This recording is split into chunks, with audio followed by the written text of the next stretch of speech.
Bonjour les enfants. L'histoire d'aujourd'hui a pour titre Bienvenue à l'école du sabbat. Quand j'étais petite, je détestais visiter de nouvelles églises parce que j'étais du genre un peu timide et je le suis toujours.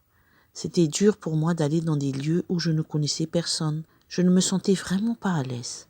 Chaque fois que nous visitions une église et que je devais assister à l'école du sabbat, qu'est-ce que ça me dérangeait. Les enfants se retournaient souvent et me dévisageaient. Seuls les enfants qui se connaissaient déjà se souriaient.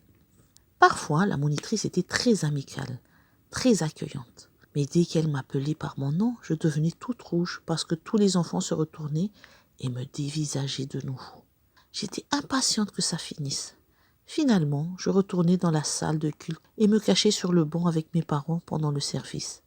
Ça t'est déjà arrivé? Sais-tu ce qui aide vraiment les visiteurs à une église, à l'école sabbat ou au club des explos, ou même simplement un repas en commun? Des visages amicaux et des gens qui s'arrangent pour que les visiteurs se sentent les bienvenus et comme chez eux. Si ça ne se passe pas comme ça, eh bien, ne soyons pas surpris de ne plus jamais revoir ces visiteurs. Et ça, c'est vraiment triste. Alors, qu'est-ce que tu peux faire? Voici quelques tuyaux. Premièrement, accroche un sourire à ton visage.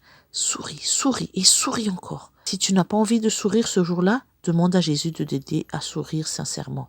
Lorsque tu regardes autour de toi et que tu vois un nouvel enfant qui a l'air timide, dis-toi alors que ton sourire peut agir comme un rayon de soleil. Deuxièmement, si tu vois un nouveau venu à l'école du sabbat et que tu cherches un endroit pour t'asseoir, invite-le à s'asseoir avec toi. S'il se place au dernier rang, parce qu'ils s'y sont plus à l'aise, va t'asseoir avec lui. Troisièmement, présente-toi. Salut, je m'appelle Willon et toi, comment tu t'appelles? Quatrièmement, si certaines parties du programme réunissent des enfants en petits groupes, assure-toi d'inclure ce visiteur. Cinquième point, s'il y a un goûter ou quelque chose de spécial après l'école du sabbat, sois d'une politesse exemplaire. Serre d'abord ton nouvel ami. Sixièmement, si tu es toi-même timide, sache que je comprends parfaitement ta difficulté à agir de façon aussi accueillante.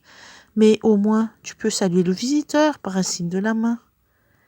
Et dernier point, si ton école du sabbat n'a pas encore mis en place l'idée suivante, demande à ton moniteur de faire un petit cadeau sympa, mais peu coûteux aux visiteurs. Va plus loin en offrant tes services de détecteur de nouveaux enfants. Offre-leur ce cadeau. Tu verras, c'est aussi un moyen super de lancer une conversation. J'espère que tu suivras ces conseils et que tu feras de ton école du sabbat un endroit vraiment spécial pour tous ceux qui participent. Je vous laisse avec ce verset qui se trouve dans Romains 15, verset 7. Ainsi, accueillez-vous les uns les autres comme le Christ vous a accueillis pour la gloire de Dieu.